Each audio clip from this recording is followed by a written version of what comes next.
Students, आज हम start करते हैं नेक्स्ट टॉपिक। लास्ट क्लास में अपना पढ़ा था how to balance a chemical equation. आज हम स्टार्ट करते हैं how to make a chemical equation more informative. यानी हम कुछ ऐसे सिंबल्स यूज़ करेंगे जिनसे हमें कंपाउंड्स एलिमेंट्स के बारे में कुछ ज़्यादा इन्फॉर्मेशन मिलेगी। ठीक है, जैसे कि सॉलिड्स आर डिनोटेड बाय, अगर हमारा कोई भी एलिमेंट या कंपाउंड सॉलिड फॉर्म में है तो उसके लिए हम सिंपल यूज़ करेंगे एस, यानी उसके सामने हम एस ब्रैकेट में लगाएंगे ऐसे। ठीक है, लिक्विड आर डिनोटेड बाय, अगर लिक्विड है तो उसके लिए हम एल लगाएंगे, स्मॉल एल। ठीक है, गैसेस के लिए कंपाउंड और एलिमेंट के सामने हम जी लगाएंगे। और सॉल्यूशन इन वाटर, यानी अगर किसी कंपाउंड या एलिमेंट का सॉल्यूशन वाटर में गिवन है तो उसके आगे हम लगाएंगे ए क्यू, एक्वस सॉल्यूशन। ठीक है, दैट मीन सॉलिड के लिए आपके पास एस, लिक्विड के लिए एल, गैसेस के लिए जी, और solution in water are denoted by writing a q. ठीक है, सपोज कीजिए कि हमारे पास एक इक्वेशन है CaOH whole twice, that means calcium hydroxide plus CO2 gives CaCO3 plus H2O। Okay, तो हम देखते हैं कैल्शियम हाइड्रोक्साइड आपका एक्वस, यानी ये सॉल्यूशन है कैल्शियम ऑक्साइड का वाटर में, तो इसलिए इसके सामने हम लगाएंगे AQ। ठीक, कार्बन डाइऑक्साइड हमें पता है कार्बन डाइऑक्साइड आपकी गैस होती है, इसलिए हम इसके सामने लगाएंगे G। कैल्शियम कार्बोनेट आपका सॉलिड फॉर्म होती है तो इसे हम लगाएंगे S, और H2 आपके पास लिक्विड फॉर्म होती है इसलिए हम लगाएंगे L।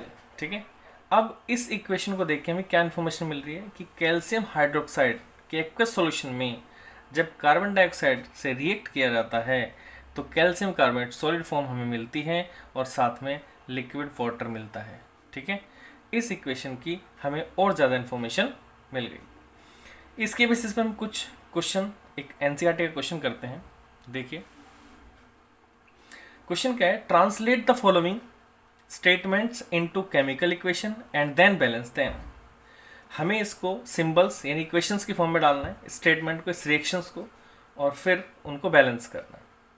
जैसे hydrogen gas combine with nitrogen to form ammonia, तो हाइड्रोजन गैस यानी hydrogen H2 gas plus nitrogen N2 gives ammonia, ammonia NH3। Okay, अब इसको बैलेंस करना है। यहाँ पे देखिए H के 3 एलिमेंट है, यहाँ पे H के 2 एलिमेंट है। ठीक है, अब ये 3 ये 2, तो हम इसको 3 कर सकते हैं और इसको 2 कर सकते हैं। तो देखो यहाँ पे हाइड्रोजन के 6 एलिमेंट, यहाँ भी 6 हो गए। अब यहाँ पे नाइट्रोजन के 2 है तो यहाँ भी नाइट्रोजन के 2 है। तो पहली इक्वेशन आपकी बैलेंस है। अब इसमें देखिए हाइड्रोजन कैसी गैस, तो हम इसके सामने लिखेंगे G। नाइट्रोजन कैसी है गैस, तो G, और अमोनिया भी आपके पास गैस ही होती है तो ये भी G। ठीक है, उसके बाद हम दूसरी इक्वेशन की बात करते हैं, हाइड्रोजन सल्फाइड गैस, यानी second hydrogen sulphide gas react with sulphide gas burn to air gives water and sulphur dioxide. Okay, अब इसको बैलेंस करते हैं। बैलेंस में देखिए हमारे पास बैलेंस करने आपको अच्छी तरह से आती है, तो मैं डायरेक्ट बैलेंस कर देता हूँ, आप इसको ट्राई कर लेना। 2 3O2, और यहाँ पे आपके पास 2 और ये 2। अब इसके सामने सिंबल्स लगते हैं, ये है हमारी गैस तो G लिख दिया, ये भी G हो गया आपके पास, ये L और ये भी आपका G है। ठीक है, ओके, अब थर्ड इक्वेशन की अगर बात करें तो देखिए barium chloride react with aluminium sulphate. अब हमारे माइंड में आता है कि बेरियम क्लोराइड का हमें फॉर्मूला नहीं पता, तो 9th क्लास में हमने पढ़ा था कि फॉर्मूला बनाते कैसे हैं। तो बेरियम इधर लिखिए और क्लोराइड इधर लिखिए, सॉरी बेरियम इधर और क्लोरीन इधर। बेरियम की वैलेंसी 2 और क्लोरीन की वैलेंसी 1, क्रॉस कर दीजिए तो क्या बनेगा BaCl2। ऐसे ही हम सभी के कंपाउंड बनाएंगे और यहाँ लिखेंगे। तो बेरियम क्लोराइड हम लिखते हैं BaCl2 plus react with aluminium sulphate. Aluminium sulphate को हम ऐसे देख सकते हैं, देखिए यहाँ पे एल्यूमिनियम Al सल्फेट SO4, आपको पता है एल्यूमिनियम की वैलेंसी कितनी है 3 और सल्फेट की वैलेंसी है 2। क्रॉस कर दीजिए, क्या बनेगा Al2SO4 होल 3। ठीक है, तो हम इसको लिखेंगे Al2SO4 whole 3 gives aluminium chloride यानी AlCl3, इसी तरह से आप बना लेंगे AlCl3 और plus precipitate of barium sulphate BaSO4। ठीक है, इस प्रोसेस से आप सारे कंपाउंड बना लेंगे। आप ज़रा ध्यान दीजिए, बेरियम अब हम की वैलेंसी इसको बैलेंस करते हैं, SO4 3 तो यहाँ पे 3, बेरियम 3 तो यहाँ पे 3। ठीक है, यहाँ पे आपके पास 3 6, ये आपके पास आ गया 2 और ये आपकी बैलेंस हो गई। ओके, अब इसके सामने लिखते हैं बेरियम क्लोराइड, ये एक्वस सॉल्यूशन है। एल्यूमिनियम सल्फेट ये भी आपका एक्वस सॉल्यूशन है। AlCl3 ये भी आपका AQ है और बेरियम सल्फेट ये आपका सॉलिड है। ओके, नंबर 4 स्टार्ट करते हैं। पोटेशियम मेटल यानी के react with water H2O gives potassium hydroxide plus hydrogen gas. ठीक है, अब पोटेशियम इसको हम बैलेंस करते हैं, H2 यहाँ पे 2, O के यहाँ पे 1 है। ठीक है, अब देखते हैं ये तो हमारी बैलेंस है, तो बैलेंस तो के हमारे पास हमें पता है, पोटेशियम हमारे पास सॉलिड, वाटर हमारे पास लिक्विड, ये एक्वस सॉल्यूशन यानी AQ और यहाँ पे हमारे पास H2 ये हमारे पास हुआ G। ठीक है, अब यहाँ पे फिर से देखिए बैलेंस बैलेंस नहीं है, ये यहाँ पे 2 है, H ये 3 है और यहाँ पे आपके 2 है, तो इसको हम 2 लगाएंगे, 2KH, H के 2 और 2 4, यहाँ पे H के ये 2, ऑक्सीजन के 2 ये और ये आपके पास 2। इस तरह से ये आपकी इक्वेशन बैलेंस हो गई। ओके स्टूडेंट, एक और एग्जांपल देखते हैं इसका। ठीक है, देखिए लिखा गया right the balance chemical equation for the following reaction. ठीक है, हमारे पास है कैल्शियम हाइड्रोक्साइड। ओके, हमने फर्स्ट डाला calcium hydroxide OH this plus, अब देखो कैल्शियम हाइड्रोक्साइड हम बनाने का तरीका क्या है, हमें पता नहीं फॉर्मूला क्या है, तो हम फॉर्मूला 9th वाले बेसिस से बनाएंगे। कैल्शियम यहाँ पे रखा, हाइड्रोक्साइड यहाँ पे रखा, कैल्शियम की वैलेंसी 2, हाइड्रोक्साइड की वैलेंसी 1, ये सब आपको 9th क्लास में हमने पढ़ा होगा। तो 9th क्लास की बुक से आपको symbols, atomic masses, atomic number, इनकी वैलेंसीज, आपकी हर एक एलिमेंट की वैलेंसी मोस्टली 20 तक आपको सबकी लर्न होना चाहिए। 9th क्लास में जितनी भी आपके टेबल में दे रखी वैलेंसी वो सभी आपको लर्न होनी चाहिए, उसके बेसिस पे आप ये बना पाएंगे। तो calcium hydroxide plus carbon dioxide CO2 gives calcium carbonate CaCO3 और प्लस H2O। ओके, अब कैल्शियम हाइड्रोक्साइड आपका एक्वस सॉल्यूशन है। कौन सा सॉल्यूशन? एक्वस यानी AQ, solution in water. Carbon dioxide आपकी गैस है। ठीक है, कैल्शियम कार्बोनेट आपका सॉलिड है और ये आपका लिक्विड है, हमने लिख दिया। ठीक है, ऐसी दूसरी इक्वेशन देखते हैं, सेकंड वाली इक्वेशन हमारे पास है जिंक प्लस सिल्वर नाइट्रेट। अब देखिए सिल्वर नाइट्रेट का फॉर्मूला, सिल्वर नाइट्रेट AgNO3, इसकी वैलेंसी 1, इसकी वैलेंसी 1, क्रॉस मल्टीप्लाई AgNO3 यानी हमारे पास बना AgNO3 गिव्स एल्यूमिनियम, देखिए जिंक नाइट्रेट। अब देखिए जिंक नाइट्रेट का फॉर्मूला मैं आपको बताता हूँ कैसे बना। यहाँ से जिंक, यहाँ से नाइट्रेट, इसकी वैलेंसी 2, इसकी वैलेंसी 1, क्रॉस मल्टीप्लाई यानी Gn। ठीक है, और प्लस सिल्वर यानी Ag। अब जरा के सामने हमने कहा ये क्या है, सॉलिड, ये आपका एक्वस सॉल्यूशन AQ।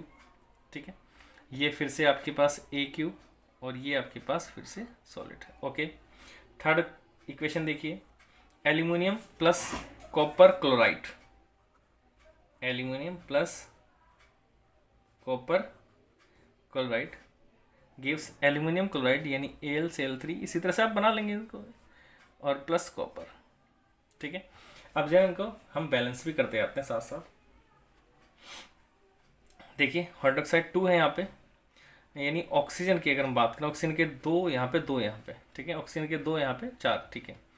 कैल्शियम के 1 यहाँ पे 1 यहाँ पे, ठीक है। कार्बन के 1 यहाँ पे 1 यहाँ पे, ठीक है। ओके, हाइड्रोजन के यहाँ पे 2 है और हाइड्रोजन के यहाँ पे भी 2 है, यानी ये आपकी बैलेंस है। पहली इक्वेशन बैलेंस है। दूसरी देखिए NO3 1 यहाँ पे 2 है तो 2 Ag आएगा, Ag यहाँ पे 2 आएगा, ठीक है। Zn 1 है 1। एल्यूमिनियम यहाँ पे देखिए Cl कितने 3, तो यहाँ पे 2 से मल्टीप्लाई किया और यहाँ से 3 से मल्टीप्लाई किया, ठीक है।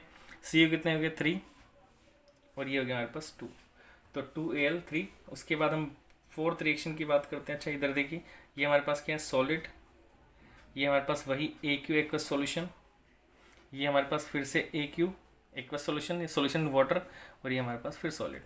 बेरियम क्लोराइड यानी BaCl2 प्लस पोटेशियम सल्फेट यानी K2SO4 गिव्स बेरियम सल्फेट यानी BaSO4 और प्लस 2KCl, ठीक है। देखिए Cl 2 है, K के 2 हैं, ठीक, Cl के 2 BaSO4, ठीक है। अब देखिए ये हमारे पास क्या है AQ यानी एक्वस सॉल्यूशन, ये भी हमारे पास एक्वस सॉल्यूशन है, ठीक है। ये भी हमारे पास सॉल्यूशन वाटर है, aqueous solution, solution in water aqueous solution, ठीक है। ये इस तरह से मैं आपको होमवर्क दूंगा, स्टडी मटेरियल में आपके पास बहुत सारे होमवर्क होंगे इस तरह के, तो आपको सबको करके मुझे पिक सेंड करनी है। ओके, नेक्स्ट टॉपिक है हमारे पास how to write the energy change in reactions, यानी एनर्जी चेंज, एनर्जी का एब्जॉर्ब होना, एनर्जी का प्रोड्यूस होना, टेम्परेचर, प्रेशर, ठीक है, कैटलिस्ट, इन सबको कैसे शो करते हैं। देखिए कुछ मैं रिएक्शंस लिखता हूँ, उस पर आपको बताता हूँ। देखिए सबसे पहले रिएक्शन है मेरे पास,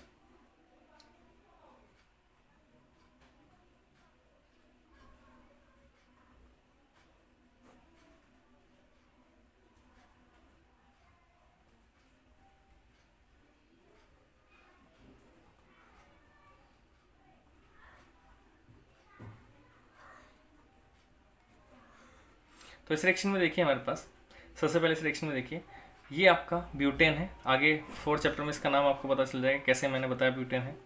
तो ब्यूटेन का जब हम कंबशन करते हैं, ऑक्सीजन के साथ रिएक्शन कराते हैं, तो हमारे पास carbon dioxide gas, water plus heat plus light, यानी हीट निकलती है, एनर्जी निकलती है। तो अगर किसी रिएक्शंस में एनर्जी प्रोड्यूस हो रही है तो उसको हम लास्ट में लिखते हैं प्लस हीट प्लस लाइट या प्लस हीट प्लस एनर्जी, ठीक है। ओके, फिर से देखिए, अगर किसी रिएक्शन के एज ए प्रोडक्ट हीट और लाइट मिलती है तो हम उसको लास्ट में लिखते हैं, एनर्जी लास्ट में लिखते हैं, ठीक है। एक और एग्जांपल देखिए, C carbon monoxide plus 2H2 gives 300 ATM 300 degree Celsius ZNO plus, ये हमें मिला CH3OH, ठीक है। अब देखिए इस रिएक्शन से हमें क्या पता चल रहा है कि ये रिएक्शन में 300 एटमॉस्फेरिक प्रेशर है। प्रेशर टेम्परेचर हम एरो के ऊपर लिखते हैं। देखिए कैटलिस्ट भी एरो के ऊपर या नीचे जहाँ भी जगह मिला हम लिख देते हैं, लेकिन एरो पे ही लिखते हैं। ये कैटलिस्ट है, ये क्या आपका कैटलिस्ट, कैटेलिस्ट। अब कैटलिस्ट क्या होता है, तो हमने कहा दो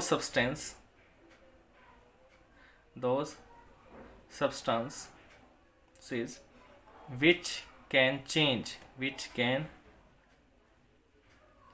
the rate of reaction, ठीक है। किसी भी रिएक्शन के रेट को चेंज करते हैं, बढ़ा सकते हैं, घटा सकते हैं, लेकिन इनका रिएक्शंस में खुद का कोई पार्टिसिपेट नहीं होता, ठीक है। जैसे हम डालते हैं वैसे ही निकल जाते हैं, ठीक है। जितने हम क्वांटिटी में इसको डालेंगे उतनी क्वांटिटी बाहर निकल जाएगा। कैटलिस्ट का खुद का कोई रोल नहीं होता किसी भी रिएक्शन में, सिर्फ उनकी प्रेजेंस का रोल होता है, ठीक है। तो कैटलिस्ट को हम एरो के ऊपर या नीचे लिखते हैं, ये कैटलिस्ट होते हैं। जो एरो के ऊपर जो भी कंपाउंड लिखा होता है वो कैटलिस्ट होता है, या जो भी एलिमेंट लिखा होता है कैटलिस्ट होता है। इस समय क्या पता चल रहा है कि ये रिएक्शन 300 एटमॉस्फेरिक प्रेशर पर 300 डिग्री गर्म किया हमने इसको और एक कैटलिस्ट डाला, तब ये रिएक्शन हुई। यानी इस रिएक्शन में हीट एब्जॉर्ब हुई कितनी, 300 डिग्री सेल्सियस तक हम इसको हीट किया, 300 ATM एटमॉस्फेरिक प्रेशर डाला इसमें एक कैटलिस्ट डाला तब ये रिएक्शन हुई। तो हमें इन चीज़ों से बहुत कुछ इन्फॉर्मेशन मिलती है, ठीक है। और एक रिएक्शन देखते हैं, देखिए अगर हमारे पास 2KClO3 को हमने ऊपर लिख दिया डेल्टा या हीट। डेल्टा मीन्स भी आपका हीट है, ठीक है। अगर एरो के ऊपर डेल्टा लिखा हो दैट मीन्स एरो के ऊपर हीट लिखा हो, दैट मीन्स इसको हीट किया गया। इस पोटेशियम क्लोराइड को हमने क्या किया, हीट किया, और इसमें कैटलिस्ट डाला MnO2, तो हमें क्या मिला 2KCl और प्लस 3O2। अब देखिए इससे क्या इन्फॉर्मेशन मिली कि पोटेशियम क्लोराइड को हमने हीट किया और उसमें कैटलिस्ट डाला। कैटलिस्ट क्या करता है, किसी भी वो सब्सटेंस जो किसी भी रिएक्शन के रेट को इंक्रीज या डिक्रीज कर सकते हैं, बढ़ा सकते हैं, घटा सकते हैं। कंपाउंड एरो के नीचे लिखा हुआ है इसलिए हम इसको क्या कहेंगे, कैटलिस्ट। इसको हमने गर्म किया क्योंकि हीट दी, डेल्टा का मतलब भी हीट गिवन, यानी गिवन टू द कंपाउंड को हमने हीट दी। लास्ट में लिखेंगे तो हीट रिलीज हुई, ठीक है। ऊपर लिखी एरो के ऊपर, ये एरो के ऊपर लिखी तो हीट उसको दी है, ठीक है। ये कैटलिस्ट है, ये प्रेशर है, ये टेम्परेचर है, ये हीट इसको गिवन है, ठीक है। यहाँ पे हमने इसको कैटलिस्ट डाला तब ये रिएक्शन हुई, ओके। तो ये सब चेंजेस हम ऐसे दिखाते हैं, किसी रिएक्शन में अगर ऐसे लिखे तो हम उसको समझ जाते हैं, ओके। आई थिंक ये आपको क्लियर हो गया होगा, ओके। ओके स्टूडेंट, स्टार्ट करते हैं। देखिए on the basis of energy changes के बेस पे हम रिएक्शंस को 2 कैटेगरीज में डिवाइड करते हैं। First one exothermic reaction. Exothermic reaction are those reaction in which heat is evolved, ठीक है, जिसमें हीट प्रोड्यूस्ड हो, as a product heat produce हो, उसे उन रिएक्शंस को हम बोलते हैं एक्सोथर्मिक रिएक्शन। सपोज कीजिए कुछ रिएक्शंस के मैं एग्जांपल दूं आपको, C+O2, कार्बन को हम बर्न करते हैं तो हमारे पास बनता है CO2, ठीक है, और उसमें हमें निकलती है हीट या एनर्जी, हम कह सकते हैं इसको। उसके बाद एक और देखिए, अगर हम मीथेन को CH4 को बर्न करते हैं, ठीक है, तो भी हमारे पास कार्बन डाइऑक्साइड प्लस वाटर और साथ में हीट प्रोड्यूस होती है, ठीक है। तो देखिए इन दोनों रिएक्शंस में अगर हम बात करें, इन दोनों रिएक्शंस में heat as a product produce हो रही है। देखिए ये हीट प्रोड्यूस हुई, दैट मीन्स ये रिएक्शंस हमारी एक्सोथर्मिक रिएक्शंस हैं, ठीक है। अच्छा, एक क्वेश्चन आता है इसके बेस पे, बहुत इंपॉर्टेंट क्वेश्चन है। Respiration is an exothermic reaction. Respiration एक एक्सोथर्मिक रिएक्शन है, वाई? देखिए रेस्पिरेशन की अगर आपने थोड़ी सी स्टडी की होगी तो रेस्पिरेशन की एक इक्वेशन होती है, इसमें ग्लूकोज बर्न होता है या ग्लूकोज का कंबशन होता है हमारी बॉडी के अंदर, और हमें carbon dioxide, water plus energy मिलती है। क्या मिलती है? एनर्जी। तो इस रेस्पिरेशन के प्रोसेस के अंदर हमें क्या मिल रही है? लास्ट प्रोडक्ट हमें क्या मिल रहा है? एनर्जी। यानी इस रिएक्शन में हमें एनर्जी प्रोड्यूस होती है, एज ए प्रोडक्ट एनर्जी मिलती है। तो इस रिएक्शन को हम क्या बोलेंगे? रेस्पिरेशन रिएक्शन, ठीक है। तो जिस रिएक्शन के एज ए प्रोडक्ट हमें एनर्जी मिलती है, हीट मिलती है, वो रिएक्शन हमारी एक्सोथर्मिक है, इसलिए रेस्पिरेशन भी हमारी क्या हुई? एक्सोथर्मिक रिएक्शन, ठीक है। Okay, next endothermic reaction. Endothermic reaction are those reaction in which heat is absorbed, जिसमें हीट एब्सॉर्ब होती है, ठीक है। जैसे कि एक हम एग्जांपल लेते हैं, यहाँ पे मैंने लिखा N2 प्लस O2 गिव्स, यहाँ से हमने हीट दी इसको, और यह टेम्परेचर दिया लगभग कितना? 300 डिग्री केल्विन। देखो मतलब तो वही है, टेम्परेचर ने हम इसको हीट किया तो हमारे पास बना 2NO, ठीक है। अब देखिए इस रिएक्शन को करने के लिए इस रिएक्शन में हीट एब्जॉर्ब हुई, तब हमें ये प्रोडक्ट मिला।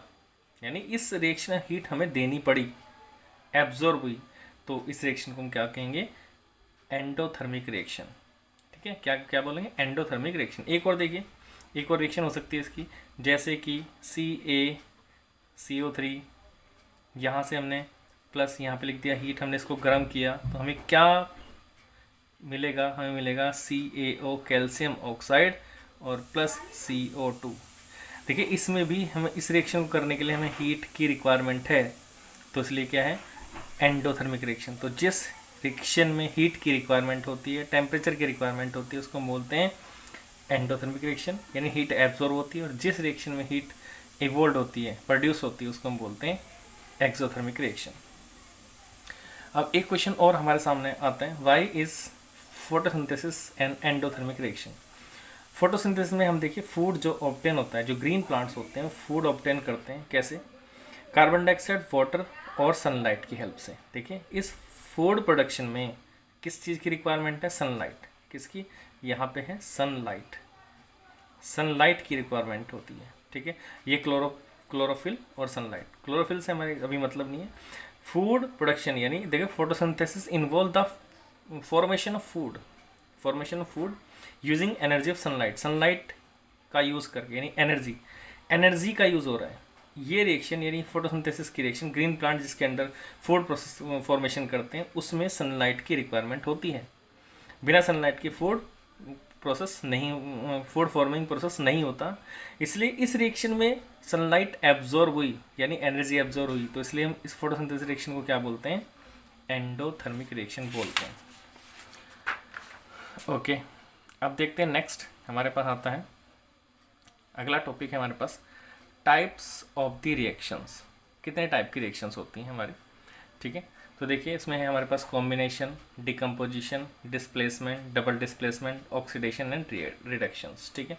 हम एक एक को डिस्कस करेंगे। सबसे पहले हम देखते हैं कॉम्बिनेशन रिएक्शन। देखिए कॉम्बिनेशन रिएक्शन जैसे नाम से सजेस्ट हो रहा है, हमें पता चल रहा है कॉम्बिनेशन यानी कंबाइन होना। तो those reaction in which two or more substance combine to form a single substance, यानी दो या दो से ज़्यादा सब्सटेंस आपस में कंबाइन होंगे और एक सिंगल सब्सटेंस बनेगा। जैसे कि एग्जांपल बताता हूँ आपको, जैसे 2Mg प्लस O2 हमें क्या मिला, 2MgO, ठीक है। देखिए Mg और ऑक्सीजन आपस में कंबाइन हो क्या मिल रहे हैं, 2MgO, यानी दो प्रोडक्ट आपस में कंबाइन हो एक सिंगल प्रोडक्ट मिला, तो क्या है, कॉम्बिनेशन रिएक्शन है, ठीक है। और ऐसे बहुत सारे एग्जाम्पल हो सकते हैं, जैसे कि 2H2 प्लस O2 हमें क्या मिला, 2H2O, ये भी क्या है, कॉम्बिनेशन रिएक्शन है। तो ऐसे जिसमें दो या दो से ज़्यादा कंपाउंड या एलिमेंट आपस में कंबाइन होते हैं और एक सिंगल सब्सटेंस बनाते हैं, उनको हम बोलते हैं कॉम्बिनेशन रिएक्शन, यानी कंबाइन होना, कॉम्बिनेशन रिएक्शन, ठीक है। अब इसके बेसिस पे हम एक क्वेश्चन करते हैं, देखिए sorry, what is quick lime, what happens chemically when quick lime is added to water and this paste applied on the wall. Quick lime क्या है, तो हमने कहा देखिए ये क्विक लाइम एक ऐसा प्रोडक्ट है, ऐसा सब्सटेंस है जो हम वाइट वॉश में यूज़ करते हैं। किस में यूज़ करते हैं, वाइट वॉश में यूज़ करते हैं, ठीक है। तो और इसका फॉर्मूला होता है हमारे पास, क्विक लाइम का फॉर्मूला होता है CaO, कैल्शियम ऑक्साइड। क्या होता है, कैल्शियम ऑक्साइड, जो हम वाइट वॉश में वॉल्स पे यूज़ करते हैं, ठीक है। अच्छा, जब इसको हम बोलते हैं क्विक लाइम, क्या बोलते हैं, क्विक लाइम, ठीक है। लेकिन जब इसको CaO और प्लस इसको वाटर में हम मिक्स करते हैं तो ये बनता है CaOH होल ट्वाइस, ठीक है। क्या बनता है, CaOH होल ट्वाइस बनता है और प्लस हीट निकलती है। अब ये बन जाता है आपका स्लेक्ट लाइम, इसको बोलते हैं स्लेक्ट लाइम। इसमें थोड़ा और वाटर मिलाते हैं और इसका पेस्ट बना लेते हैं, और हम जब इसको दीवार पे पेस्ट करते हैं, वॉल से पेस्ट करते हैं, तो देखिए रिएक्शन क्या होती है, CaOH होल ट्वाइस, तो ये एटमॉस्फेयर की कार्बन डाइऑक्साइड से रिएक्शन कर जाता है, CO2 से रिएक्शन करता है और क्या बनाता है, कैल्शियम कार्बोनेट और plus H2O, calcium carbonate plus H2O। देखिए ये एक सॉलिड पार्ट है कैल्शियम कार्बोनेट, यानी जो आपकी वॉल का पीस होता है वॉल की जो शाइनिंग सरफेस होती है वो कैल्शियम कार्बोनेट की सरफेस होती है पेंट करने के बाद, ठीक है। तो ये कह रहा है व्हाट इज क्विक लाइम, तो क्विक लाइम हमारा क्या है ये, ठीक है। जब इसको हम क्विक लाइम को वाटर के साथ ऐड करते हैं तो हमारे पास बनता है स्लेक्ट लाइम, ठीक है, और प्लस हीट निकलती है। इसमें हम इसका एक पेस्ट बनाते हैं, दीवार पे जब हम इसको अप्लाई करते हैं, वॉल पे अप्लाई करते हैं, तो ये कार्बन डाइऑक्साइड एटमॉस्फेयर की कार्बन डाइऑक्साइड से रिएक्शन करता है और कैल्शियम कार्बन बनाएगा और साथ में वाटर बनाएगा। ये आपकी वॉल पे जो शाइनिंग सरफेस दिखती है पेंट के बाद वो कैल्शियम कार्बोनेट की ही होती है, ओके, ठीक है। उसके बाद हम स्टार्ट करते हैं बेटा डिकम्पोजिशन रिएक्शन। कौन सी रिएक्शन, नेक्स्ट वन है आपके पास डिकम्पोजिशन रिएक्शन।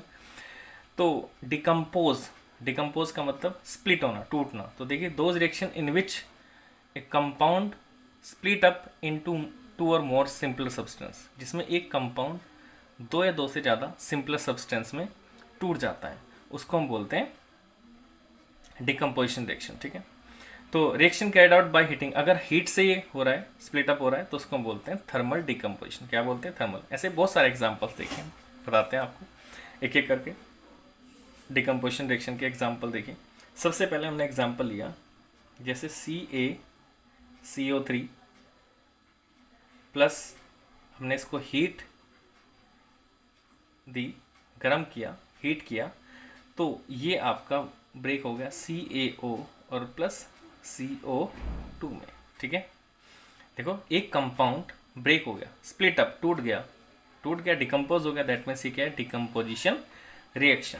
ठीक है, और देखते हैं एग्जांपल, जैसे ये 2KClO3, ठीक है, पोटेशियम क्लोरेट को हमने हीट किया, तो ये भी देखिए 2KCl और प्लस 3O2, यानी ऑक्सीजन और पोटेशियम क्लोराइड में ब्रेक हो गया। ठीक है, मैंने आपको पहले बताया था ये रिएक्शन वो रिएक्शन है जिसमें हम ऑक्सीजन को प्रोड्यूस करते हैं लेबोरेटरी में ऑक्सीजन को प्रोड्यूस करने के लिए जो रिएक्शन हम यूज़ करते हैं वो ये रिएक्शन है आपकी। ठीक है, अगला क्वेश्चन, अगला एक और देखिए एग्जांपल, हमारे पास फेरस सल्फेट है आपके पास FeSO4।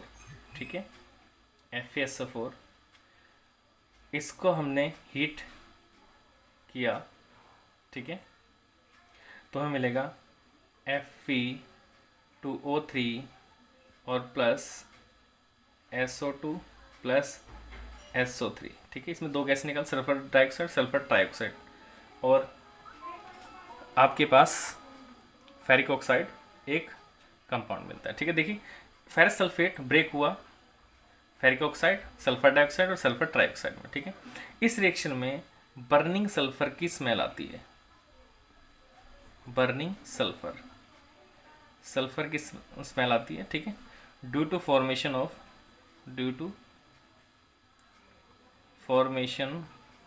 Of sulphur dioxide and sulphur trioxide. ठीक है, इस रिएक्शन में से फेरस सल्फेट को जब हीट किया जाता है तो ferric oxide, sulphur dioxide, sulphur trioxide reaction gases बनती हैं। तो इन गैसेस के बनने से इसमें से बर्निंग सल्फर की स्मेल आती है। ठीक है, ओके, राइट द इक्वेशन। एक क्वेश्चन आता है, write the equation for decomposition reaction where energy supplied in the form of heat, light and electricity. देखिए हीट की फॉर्म में तो हमने तीन रिएक्शन लिख दी यहाँ से, हीट की फॉर्म में, तो हीट के लिए अगर हमें इक्वेशन चाहिए तो इन तीनों में से हम कोई यूज़ कर सकते हैं। अगर हम लाइट की बात करते हैं, किसकी बात करते हैं? लाइट की। तो लाइट के लिए हम जो रिएक्शन यूज़ करेंगे वो होगी हमारी, सबसे पहले देखिए वो डिकम्पोजिशन रिएक्शन जो लाइट से होते हैं। सबसे पहले हम बात करते हैं NaCl। टू NaCl को हम इलेक्ट्रिसिटी फ्लो कराते हैं। ठीक है, NaCl यानी हमने एक NaCl का एक्वस सॉल्यूशन लिया, उसमें इलेक्ट्रिसिटी फ्लो कराई, तो हमें क्या मिलता है? Na सोडियम और प्लस क्लोराइड मिलता है। ठीक है, 2Na+Cl। ये रिएक्शन देखिए, ये रिएक्शन कौन सी रिएक्शन? Decomposition reaction. किससे हो रही? इलेक्ट्रिसिटी से। और भी रिएक्शंस हैं जैसे कि H2O को हमने H2O के अंदर इलेक्ट्रिसिटी फ्लो कराते हैं तो हमारे पास बनता है H2 + O2 2H2। ठीक है, और भी रिएक्शंस हो सकती है हमारे पास जैसे कि AlCl3 या Al2O3 को हमने इलेक्ट्रिसिटी फ्लो कराते हैं इसके अंदर से, तो हमें मिलता है 4Al और प्लस 3O2। ठीक है, ये इस तरह से हमारे पास ये तीन ऐसी रिएक्शन हैं जिनका डिकम्पोजिशन किससे हुआ है? इलेक्ट्रिसिटी से। ठीक है, यानी हीट किसकी फॉर्म में, यानी ये डिकम्पोजिशन रिएक्शन बाय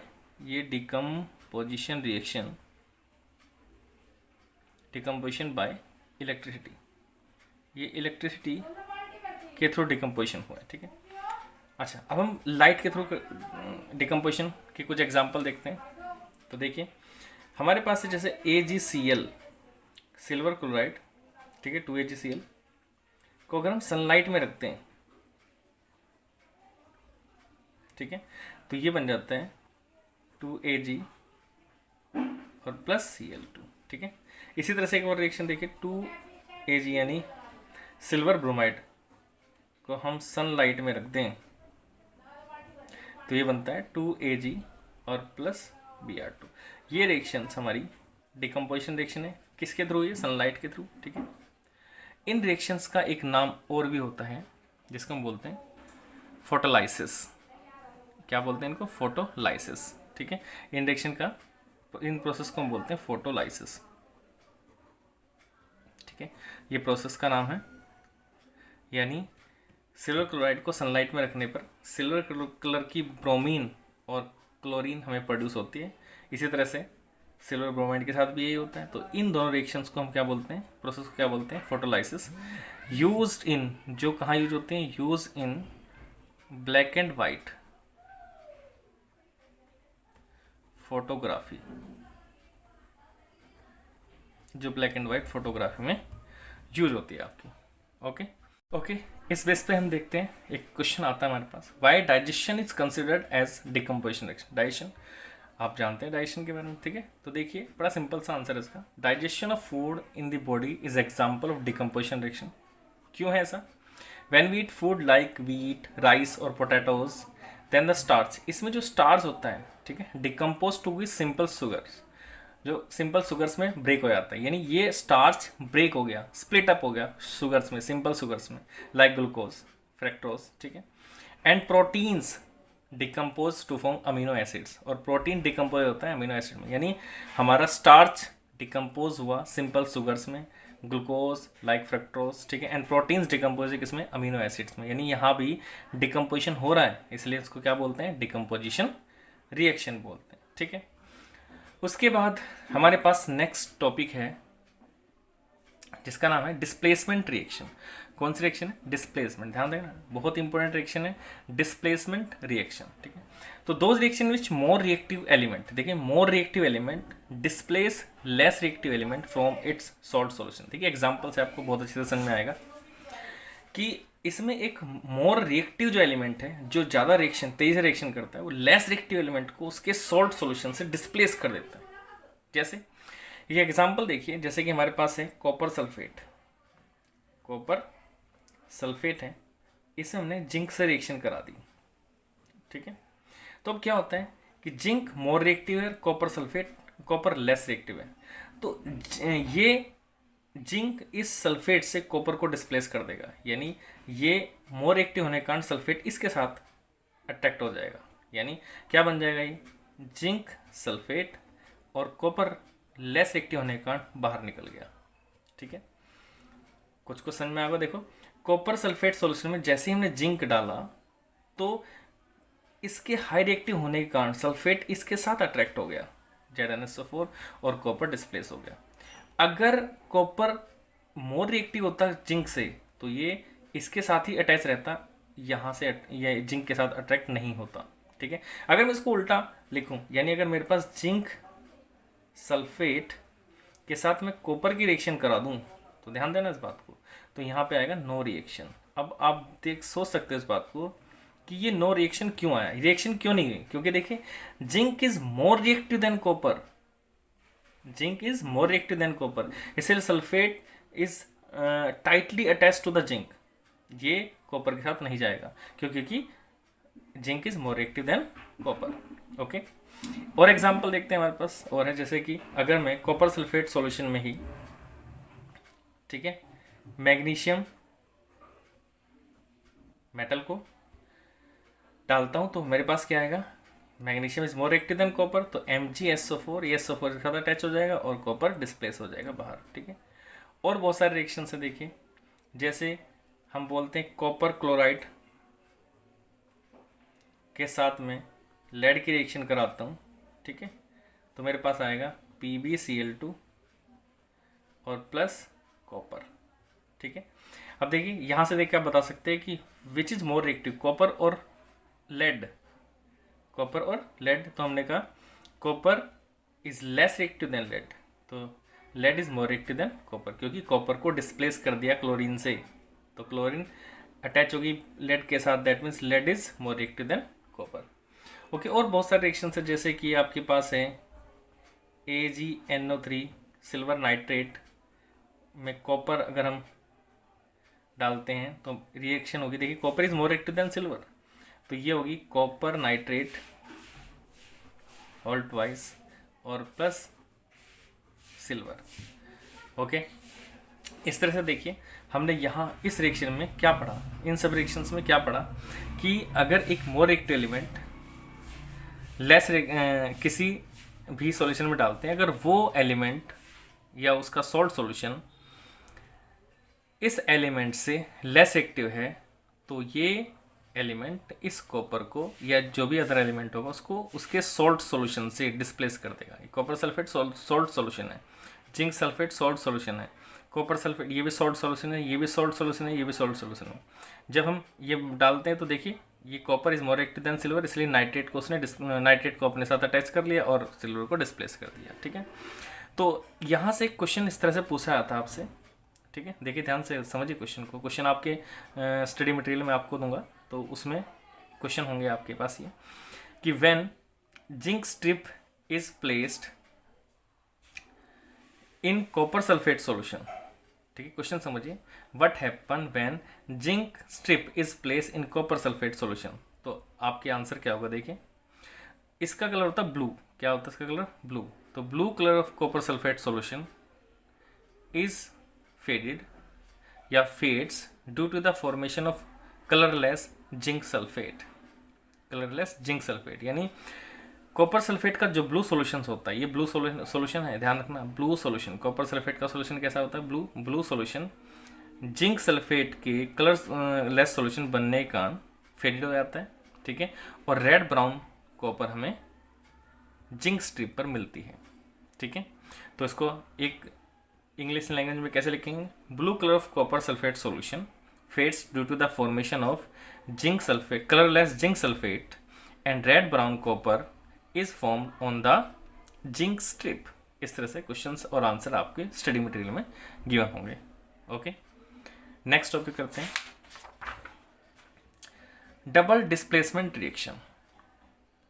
अब हमारे पास कौन सी डबल डिस्प्लेसमेंट रिएक्शन, देखिए अभी था लास्ट टॉपिक था हमारा डिस्प्लेसमेंट रिएक्शन, अब है डबल डिस्प्लेसमेंट रिएक्शन। ठीक है, इसमें क्या होते हैं कि those reaction which two compounds ध्यान रखना, two compounds react by an exchange of ions, यानी यहाँ पे आयन एक्सचेंज होंगे, वहाँ पे उसने डिस्प्लेसमेंट रिएक्शन में क्या था डिस्प्लेस किया था, यहाँ पे आयन एक्सचेंज होंगे। ठीक है, एक चीज double displacement reaction usually occurs in solution, ये सॉल्यूशंस में अकर्स होती है।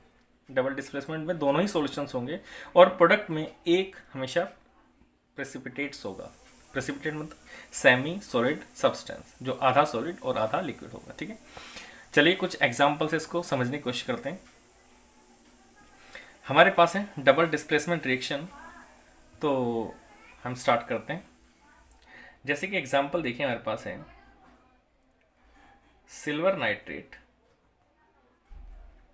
के साथ रिएक्शन होती है NaCl। ठीक है, दोनों सॉल्ट सॉल्यूशन देखें, सिल्वर नाइट्रेट भी और NaCl भी। ठीक है, यहाँ पे क्या होगा एक्सचेंज हो जाएंगे इनके आयंस, यानी ये इसके साथ चला जाएगा और ये इसके साथ चला जाएगा। देखिए एक्सचेंज ऑफ आयंस हो रहे हैं, यहाँ पे किसी ने किसी के सॉल्ट सॉल्यूशन को छीना नहीं है, एक्सचेंज किया। एक्सचेंज करने के क्या बाद हमें क्या मिलेगा, यहाँ से मिलेगा NaNO3 और प्लस AgCl। देखिए बड़ी इजी आपको इक्वेशन मिल गई होगी। देखिए यहाँ पे जो रिएक्शंस होती हैं वो एक्सचेंज ऑफ आयन से होती हैं, यानी NO3 Na के साथ और Cl इसके साथ चला गया। ठीक है, ऐसे आप देखो इसमें AgCl जो आपका AgCl है, ठीक है, ये प्रेसिपिटेट है, क्या है प्रेसिपिटेट, PPT बोलते हैं, PPT प्रेसिपिटेट, कैसा कलर का वाइट कलर का। तो इसमें हमेशा एक प्रेसिपिटेट मिलेगा, हमेशा क्या मिलेगा प्रेसिपिटेट। ठीक है, ये प्रेसिपिटेट है हमारा। एक और देखते हैं रिएक्शन, हमारे पास है BaCl2 प्लस Na2SO4 गिव्स, क्या मिलेगा हमें, देखिए ये इसके साथ चला जाएगा और ये इसके साथ चला जाएगा, यानी हमारे पास मिलेगा 2NaCl और प्लस आपका BaCl2 BaSO4, ठीक है, क्या मिला, BaSO4। ये भी देखिए वाइट PPT है, वाइट PPT, ठीक है, वाइट प्रेसिपिटेट। उसके बाद हम एक और इक्वेशन लिखते हैं, देखिए नेक्स्ट इक्वेशन की बात करते हैं। BaCl2, जैसे सपोज कीजिए एक और है हमारे पास BaCl2 प्लस CuSO4, ठीक है, गिव्स ये इसके साथ और ये इसके साथ, ठीक है। तो देखिए CuCl2 और प्लस BaSO4, यही वाइट प्रेसिपिटेट। ओके, तो आपको I think double displacement reaction समझ में आ गई होगी। दो reaction which compounds react by N exchange of ions. देखिए इसने इसका आयन एक्सचेंज किया, इसने इसका, ये इसके आयंस को लेके चला गया, ये इसके आयन को लेके चला गया, ठीक है। ये डिस्प्लेसमेंट रिएक्शन की कुछ एग्जांपल, और आपको स्टडी मटेरियल को बड़े ध्यान से पढ़ना है, ठीक है। ओके, ये टॉपिक आपको क्लियर हो गया होगा।